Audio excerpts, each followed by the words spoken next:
মোহাম্মদ ওয়ালিউল্লাহ খান চিশতি, সাবেক দিঘিরবাড়ি ইউনিয়ন পরিষদের চেয়ারম্যান, বর্তমান টঙ্গীবাড়ি উপজেলা জাতীয়তাবাদী মুক্তিযোদ্ধা দলের সভাপতি, জাতীয়তাবাদী দলের উপদেষ্টা কমিটির সদস্য। বর্তমান ইউনিয়নে আমার যে পরিকল্পনা, আমি চাই, আমার একটা চাওয়া ছিল যে ইউনিয়ন এটাকে একটা আদর্শ ইউনিয়ন করা, বাংলাদেশের মধ্যে একটা শ্রেষ্ঠ ইউনিয়ন করা। তো এটা পারি নাই পরিস্থিতির জন্য, রাজনৈতিক কারণে। তো আমি দিঘিরপাড় একটা বাজার আছে, অনেক বড় বাজার, আপনারা দেখছেন কিনা জানি না, সরকারি একটু আদায় হয় তো 2-2.5 কোটি টাকা বাৎসরিক। এই বাজারটা আমার হাতে করা। আমি গরিব মানুষে দিছি, জনগণে দিছি, কিন্তু আমি নিজের জন্য একটা রাখিনি, একটা দোকান একটা ভিডিও রাখিনি। আমার ছেলে আছে লাইব্রেরি চালায়, কলেজের শিক্ষক, তো ও দোকান ভাড়া করে লাইব্রেরি চালায়। আমাকে মানুষ ভালোবাসে, আমাকে ইয়ে করে আমার নীতি আদর্শ ব্যক্তিত্বের জন্য। আমি ছিলাম বা এইভাবেও যারা আওয়ামী লীগ, বিএনপি যারা মন্ত্রী ছিল, আব্দুল ইসলাম সাহেব অনেক বড় মন্ত্রী, 2টা মন্ত্রণালয়ের দায়িত্বে ছিল, উনিও আমাকে যথেষ্ট ইয়ে করতো আর কি, সময় করতো, ভালোবাসত।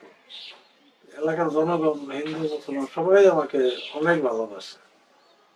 আমি আমার চাওয়ার তো আর এখন বর্তমান যুগে এটা বাস্তবায়ন করা সম্ভব না, যেহেতু সেরকম লোকজন নাই, সেরকম পরিবেশ নাই। এখন মানুষের মঙ্গল কামনা করি, মানুষ ভালো থাকুক, সুন্দর থাকুক। আমি বাজার করছি, তারপর এলাকার সাধারণ লোকের ছেলে মেয়ে যারা ভালো লেখাপড়া করতে পারে, এই জন্য একটা স্কুলও করছি, প্রাথমিক বিদ্যালয়, যেটা অনেক ভালো, অনেক সুনাম আছে, গলত লেখা, আইডিয়া লেখা তুমি। তারপর মানুষকে বলি আমার চাকরি, তারপর মানুষ আমাকে সবসময় ইয়ে করে, তাদের সমস্যা হইলে আমাকে এসে অনেক ইয়ে করে। তো জানে যে একটা জায়গায় আছে নিরপেক্ষ ভাবে, নিঃস্বার্থ ভাবে মানুষের জন্য কর্ম করি আমি। মানুষ অনেকেই বলে, বক্তৃতায় বলে, ওয়াজে বলে, সবাই ভালো কথা সবাই বলে, কিন্তু ভালো কাজ করতে, ভালো কাজ করে লোক পাওয়া যায় না। এই জন্য এই যে এখন বর্তমান যে পরিস্থিতি, তাতে মানুষ আমাকে অনেক ইয়ে করে, যাতে আবার সামনে আমি একটা কিছু নির্বাচন করি বা আবার জনগণের প্রতিনিধি হই। আমি বলছি না, আমি এগুলির প্রতি আমার সম্ভব না এখন এই অবস্থা। আসলে আমার যা চাওয়া, এটা তো এই যুগে, এই বর্তমান যুগে এগুলি সম্ভব না।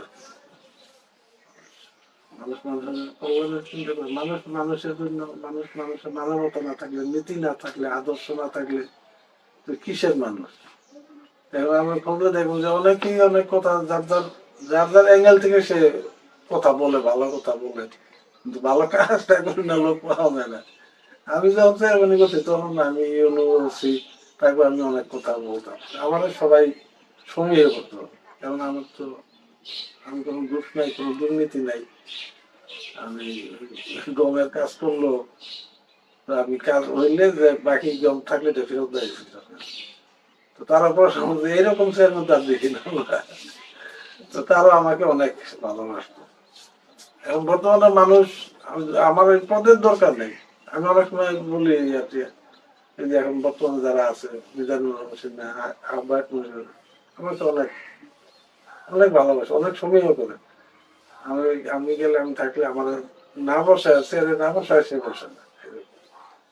তো এরপর তো আমি আর কিছু চাইতে পারি না। আমি রাস্তায় হাঁটলে, বাজারে গেলে আমার শত শত লোক, বুড়া বুড়া, হিন্দু মুসলমান সবাই অন্তর থেকে আমাকে সালাম দেয়।